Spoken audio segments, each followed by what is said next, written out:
have a lot of books, but I fully recognize that getting rid of them can be really hard to do. We justify keeping them with reasons like, I plan on reading this, I might want to read it again, or I still might want to finish this book someday. hate to break it to you, but someday almost always means never. Using my small collection, I'm going to demonstrate the process of deciding which books belong in your Hall of Fame and which books deserve a proper Marie Kondo send-off. Start by taking all of your books off the shelf. If you have luck, divide them into categories. Make sure you also grab magazines, cookbooks, textbooks, or whatever else resembles reading materials.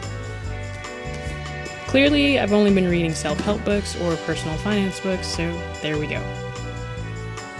Let go of books that have only been partially read or completely unread. These should be the first to go. To make this process as efficient as possible, do not open the books to glance at its content. Literally judge the book by its cover, because the last thing you need is to go down a rabbit hole of silly justifications for it to go back on the shelf or into storage to be neglected again. Accept that the moment to read them has passed and let them grace somebody else's eyeballs. For me, this was the 4-hour work week. Several people I look up to have read this and gone on and on about how it's changed their life. In my excitement, I purchased the book, only to realize that reading this while in PT school probably wasn't the best timing. As a result, I only got halfway through it, as several of the concepts could not be practically applied to me at the time. I'm sure this book could still be useful if I read it today, but I've been keeping it out of the fear of missing out for over a year now. If I'm meant to read this book, it'll come back into my life. If you discover that you really did want to read it after you've let it go, you can always get a hold of another copy, and chances are you'll read it that time. As for the books you've finished reading, the harder ones to let go of are the ones that gave you just enough pleasure for you to maybe want to read again. But almost always, its purpose has been fulfilled, whether it was for entertainment or more advice on being productive.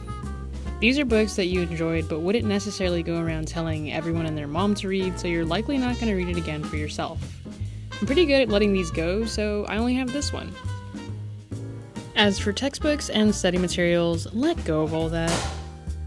Sell it on a textbook buyback site, and if they're outdated, recycle them. You're never going to look at these again, and touching them will only bring back cruel memories of stress and late nights of studying. I might be projecting here, but still. Also, don't keep books that reflect the old you, like dating advice for singles if you're married, or cookbooks from a time you thought you wanted to go paleo, but not really. Bottom line, get rid of books that are unread, halfway read, or no longer matter to you or represent who you currently want to be. The purpose of these books was to teach you that you don't need it. Now for the fun part, deciding which books that belong in your Hall of Fame. These are books that would be a crime to get rid of, like it should be as blasphemous as a pastor throwing away a Bible. For me, that's Marie Kondo's 2 books, The Life-Changing Magic of Tidying Up and Spark Joy. 2 others are Atomic Habits and The Unfair Advantage. These should be very simple to identify. I highly encourage you to display these books like prized possessions. This book moved my soul so much that I drilled a hole through it to include it on my gallery wall. It doesn't have to be that dramatic, but even subtly displaying them in untraditional spaces can add joy and personality to your space. Otherwise, for the rest of your books, keep it traditional and organize them on bookcases or shelving. This should consist of books that will likely change over time, but you know you really want to keep right now. For example, I have The Financial Literacy of a Millennial in a Lot of Debt at the start of my new career, so these are books I'm definitely keeping right now to refer to. As for the others, I just enjoy having them to look at. I know I only got rid of 2 books, but that's because I regularly let go of unfinished books or those that aren't bangers. I'm not an avid reader, but I've learned that keeping my collection down to books that have positively affected my mood has made me more purposeful about buying physical copies of books.